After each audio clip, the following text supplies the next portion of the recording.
Diet kopi lebih tepatnya aslinya banyak sekali ditemukan di pasaran. Informasinya adalah diet green bean atau ekstrak green bean. Namun kalau misalkan di sini kita tidak menggunakan green bean ekstrak karena memang ada efek sampingnya yang cukup tinggi, yaitu adalah terlalu banyak klorogenik di situ sehingga ada resiko untuk osteoporosisnya tinggi sekali. Memang berat badannya turun cepat. Ya, dan kebetulan juga di sini kita menyajikan kopinya malah bukan yang green bean, lebih tepatnya yang roasted. Namun dalam prosesi mengkonsumsinya kita bisa memberikan pelayanan ke customer dengan produk yang ready to drink, yang per 1 liter atau per berapapun permintaan. Kalau misalkan bagi di luar kota biasanya kita melayani dengan mengirim yang masih bean, masih kopi yang belum digiling seperti ini. Ada kalanya orang-orang terkendala dengan nggak punya mesin giling, ya kita mau tidak mau menggilingkan. Jadi kita kirim sudah berupa bubuk sehingga mereka bisa menyeduh sendiri di rumah begitu.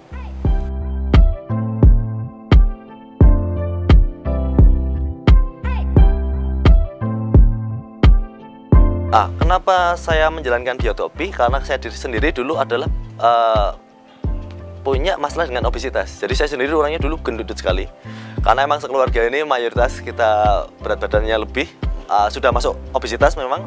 Akhirnya di situ saya sudah beberapa tahun terjangkit dengan obesitas dan terkendala dengan penurunan berat badan.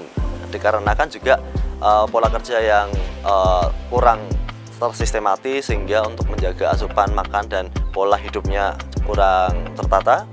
Nah, disitulah akhirnya saya menemukan dalam sesi-sesi antara kerja, saya menemukan diet yang bisa saya lakukan dimanapun, kapanpun, dengan jalan adalah diet kopi. Nah, di situ saya mendapatkan materinya juga berdasarkan riset, karena saya sendiri juga pengidap asam lambung, sehingga saya tidak berani mengkonsumsi sembarangan kopinya.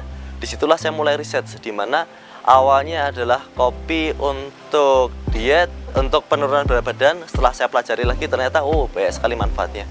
Termasuk salah satunya anti kankernya yang ada di dalam kopi itu sendiri. Jadi kita dapat bonusnya turun berat badan dan kita mendapatkan bonus lebih banyak dari anti kankernya.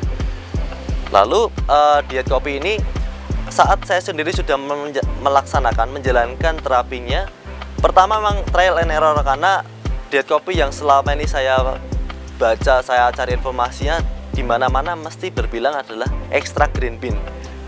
Sehingga waktu itu saya sempat goyah pengen nyoba yang green bean juga, tapi setelah kebetulan banyak anggota keluarga ini yang berprofesikan di dunia kesehatan, ada dokter, ada farmasi, bercerita, jangan cari diet yang terlalu cepat turun berat badan, itu juga membawa resiko. Nah, cuma resikonya ke arah mana? Antara yang mungkin kurang nutrisinya, atau yang mungkin kurang seratnya, atau yang lain. Kebetulan salah satu anggota keluarga yang berprofesi juga sebagai dokter, dia menceritakan bahwa ada risiko kalau misalkan klorogenik terlalu tinggi, itu akan memudahkan osteoporosis.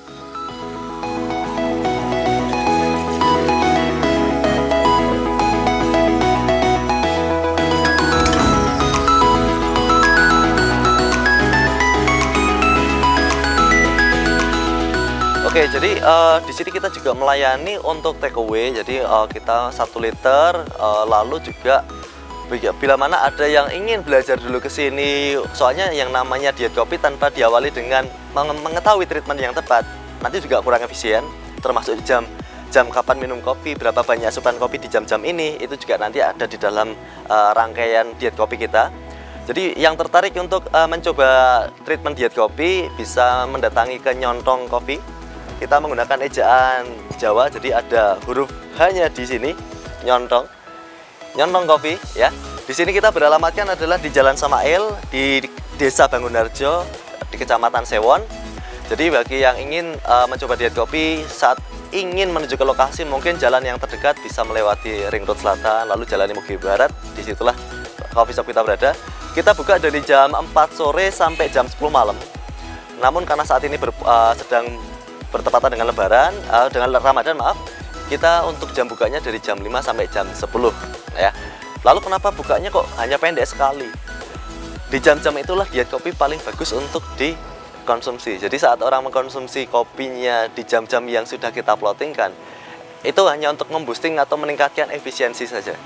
Soalnya untuk diet kopi pun terus terang ini akan saya berikan teaser untuk para pemirsa yang melihat diet kopi ini. Diet kopi ini akan sangat bagus sekali diminum tepat sebelum tidur.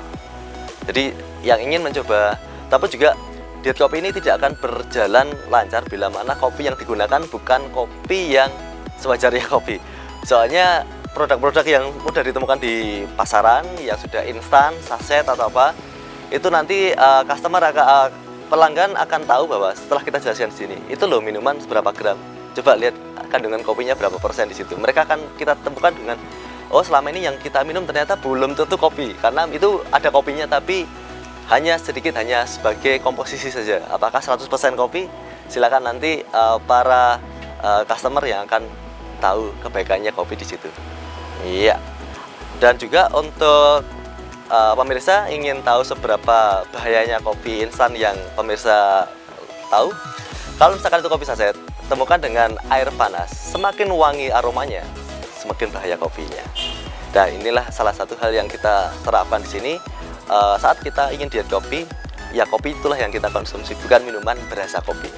Iya, dalam hal ini memang sedikit agak kritis karena memang masyarakat kita masih belum begitu ngena terhadap kesehatan kopi yang mereka sendiri minum sehari-hari.